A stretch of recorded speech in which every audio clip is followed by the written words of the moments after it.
John and Alice live in a shelter with other survivors, hoping their children are safe since they were on a trip to another city when the zombie virus outbreak occurred. During dinner, there was a prolonged knock at the door. Don removed the protective boards and let in a frightened boy. They fed the boy while he told them that his parents had turned into zombies and were chasing him with a horde. The boy had to run here from the neighboring town. Karen, anxious about her boyfriend Sam's long absence, quietly removes a curtain from one window.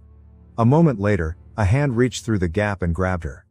Jake rushed to help, but it was too late. The infected Karen attacked the young man. To save him, Don had to kill the girl. Infected zombies started breaking into the house from all sides, and the residents, in panic, scattered in different directions. Alice, unwilling to leave without the boy, followed him to the second floor. When zombies burst into the room, Don, standing in the hallway, closed the door, not even trying to help his wife. Alice pleads for help, but Don, too frightened, closes the door and escapes through a window, leaving his wife and child with the zombies inside the house. Dozens of zombies chase him as Don runs across the farm, ignoring Alice at the window.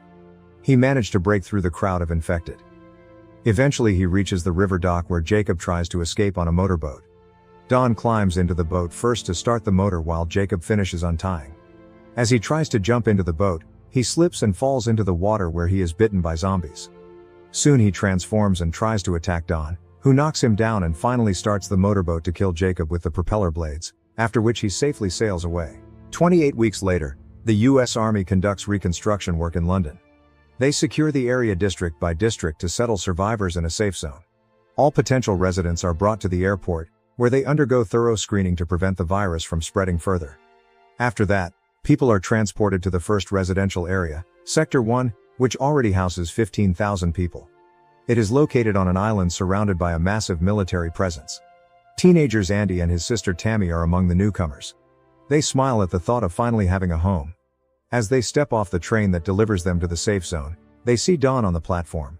The children joyfully run to hug him, as he is their father. The residents of Sector 1 are under constant surveillance. Military Dr. Scarlett expresses her displeasure that her colleagues have brought Andy to the island. He is the only child among the settlers, as the authorities have not devised a safety regulation for children. She fears that due to the lack of information about the virus, they could endanger all survivors. Tammy and Andy excitedly explore the apartment where they will now live. Don has received a good position. He has become the superintendent of all engineering networks and has access to all premises. As the children talk about how they had to huddle in a Spanish refugee camp all this time, the man cannot hold back his tears. He tells them about Alice's death, assuring them that he could do nothing to help her at that moment. In the morning, the teenagers sneak out of the house and quietly slip past the military guard. However, Doyle, a sniper who keeps watch from the rooftop, manages to spot them leaving the safe territory. The children laugh and can't believe their luck as they run through the empty streets of their hometown. They want to return to their old home, if only for a short while, which is why they ran away.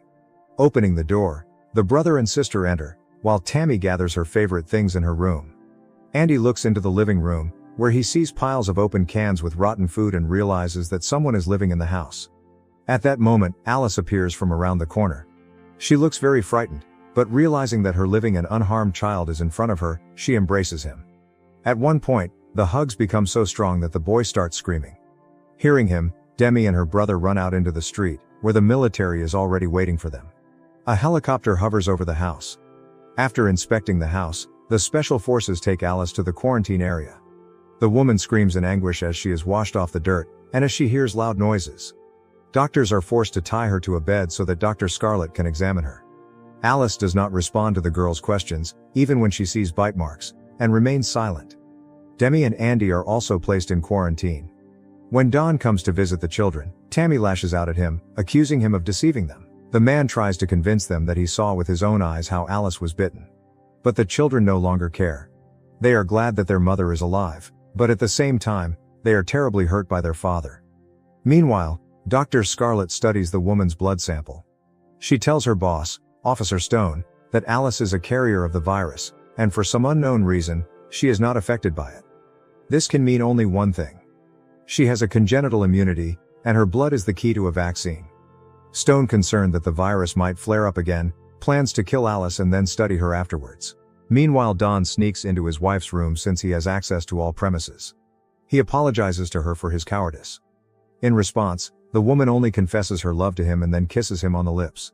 Moments later, Don starts to transform. He bangs his head against the wall in a fit of rage, and then kills his wife. When Stone and his soldiers arrive at the isolation unit, they see bloodstains and several dead soldiers. Realizing that the virus has escaped, Stone declares an alarm. All residents of Sector 1 are urgently evacuated to a shelter.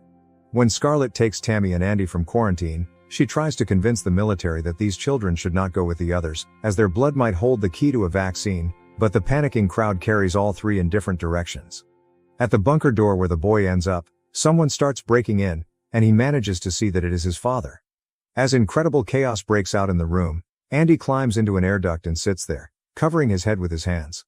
Meanwhile, Scarlett takes Amy out of the shelter because the virus has penetrated there too. The rooftop sniper tries to help people by shooting infected ones following them. A few minutes later, Stone gives the order for a full cleanup. Doyle cannot believe this. He asks his boss again, but he confirms that they must kill all civilians in Sector 1.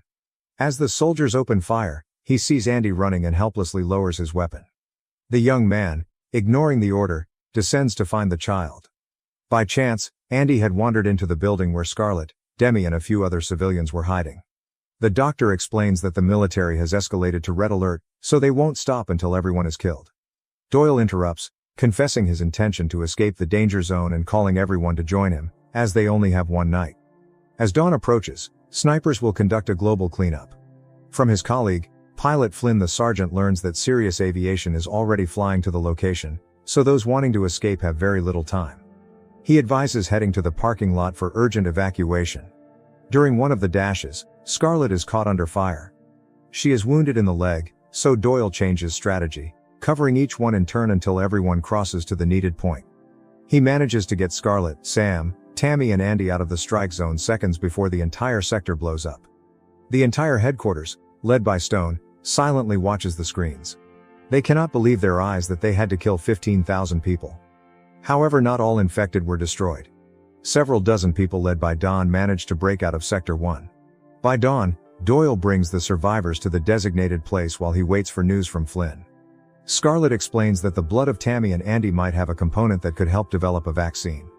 That is why she insists that the lives of these children are far more important than their own. Finally, Flynn makes contact. He reports that he will arrive in about a minute and warns his friend that not all the infected have been contained. As the sergeant leads the group to the location where the helicopter is supposed to land, infected individuals appear in the distance. Seeing that Doyle is not alone, Flynn informs him that he will only take him. The sergeant tries to persuade his friend, but he is adamant. He chops up the infected with the helicopter blades and flies off, setting a new rendezvous point. The survivors run in the directed path when a cloud resembling fog appears in the distance. The young man orders everyone to get into the car cabin and block their airways. It's a sleeping gas that the military uses for cleansing.